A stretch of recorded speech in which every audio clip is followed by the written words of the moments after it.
வாழைக்காய் நல்லா வேகட்டும். ரொம்ப கொலைய வேக வச்சிடாதீங்க, அரைப்பதமாக இருந்தால் போதும். இப்போ இதுக்கு நம்ம 2 டேபிள் ஸ்பூன் தேங்காய் எடுத்தால் போதும். கொதிச்சு வேகுது வாழைக்காய், அது நல்லா கிண்டி விடணும். இப்போ நம்ம வாழைக்காய் வெந்துருச்சான்னு எடுத்து டெஸ்ட் பண்ணலாம். பாருங்க, இந்த மாதிரி வெந்துச்சுனாவே போதும் நம்மளுக்கு. இப்போ நம்ம அடுப்பை ஆஃப் பண்ணிட்டு இதை தனியாக நம்ம வடிகட்டி எடுத்து வச்சுக்கலாம். தனியாக வடிகட்டி எடுத்து வச்சிட்டோம். இப்போ நம்ம தாளிக்கலாமா? இப்போ இதே மாதிரி ஒரு கடாய் வச்சு இதில் நம்ம தேவையான அளவு ஆயில் ஊற்றலாம்.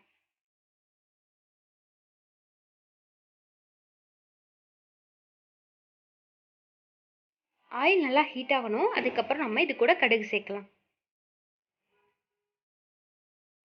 கடுகு நல்லா பொரியணும், அப்போதான் ரொம்ப டேஸ்ட் கொடுக்கும். அதுக்கப்புறம் நம்ம எடுத்து வச்சிருந்த ஒரு வரமிளகாய், ஒரு கொத்து கருவேப்பிலை, அது ரெண்டையும் நம்ம இதுக்கு எடுத்து சேர்த்துட்டு இது கூட இப்போ பூண்டு சேர்க்கலாம். நம்ம தோலோட நச்சு வச்சிருந்தோம்ல அந்த பூண்டை இப்போ இது கூட சேர்க்கலாம். நல்லா எண்ணெயில் நல்லா பொரிஞ்சிடணும். அதனால நம்ம மிக்ஸ் பண்ணிட்டு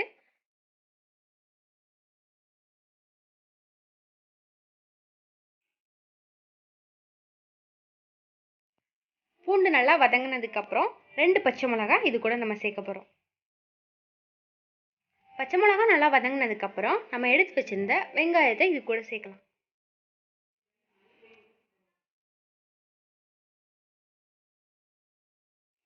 சேர்த்துட்டோம். இது நல்லா வதங்கட்டும்.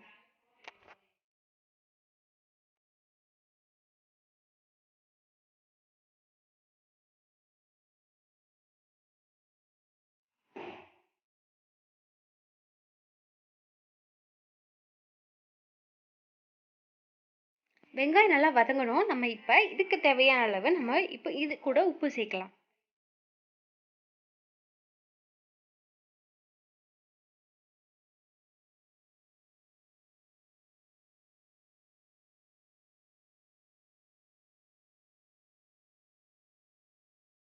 உப்பு சேர்த்தாச்சு. இப்போ இதை நல்லா வதக்கிடலாம். இது கொஞ்சம் செவந்ததுக்கு அப்புறம் தான் நம்ம இது கூட தேங்காய் பூ சேர்க்கலாம். வெங்காயம் நல்லா வதங்கணும். நல்லா பொன்னிறமாக வரணும் வெங்காயம். நல்லா பொன்னிறமாக வெங்காயம் வந்ததுக்கப்புறம் இது கூட 2 டேபிள் ஸ்பூன் நம்ம தேங்காய் சேர்க்கலாம்.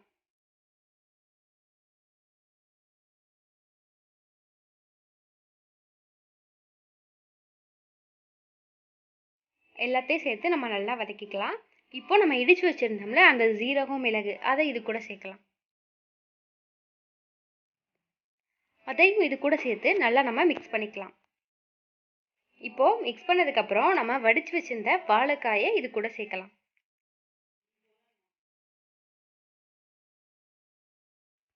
எல்லாத்தையும் சேர்த்து நம்ம இப்போ நல்லா மிக்ஸ் பண்ணிக்கலாம்.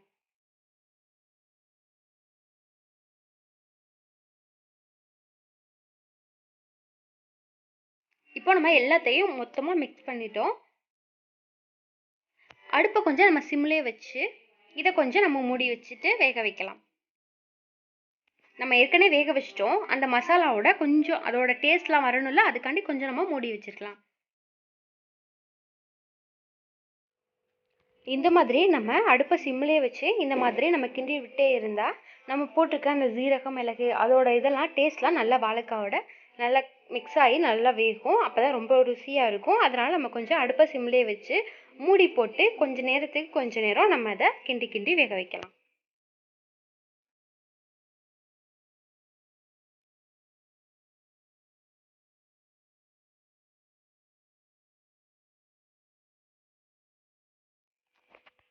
அவ்வளோதான், எல்லாத்தையும் சேர்த்து நம்ம நல்லா மிக்ஸ் பண்ணி சூப்பராக வாழைக்காய் பொரியல் ரெடி பண்ணிட்டோம்.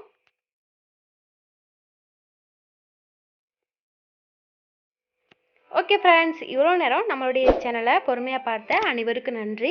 ஆரோக்கியமானதை சாப்பிடுங்க, ஆரோக்கியமாயிருங்க. புதுசாக பார்க்குறவங்க நம்மளோட சேனலை சப்ஸ்கிரைப் பண்ணிட்டு பக்கத்தில் உள்ள பெல் பட்டனை மறக்காமல் கிளிக் பண்ணுங்கள். அப்போ தான் நான் போடுற வீடியோ தினமும் உங்களுக்கு வரும். ஓகே ஃப்ரெண்ட்ஸ், பாய். இதே மாதிரி இன்னொரு வீடியோவில் மீண்டும் சந்திக்கலாம்.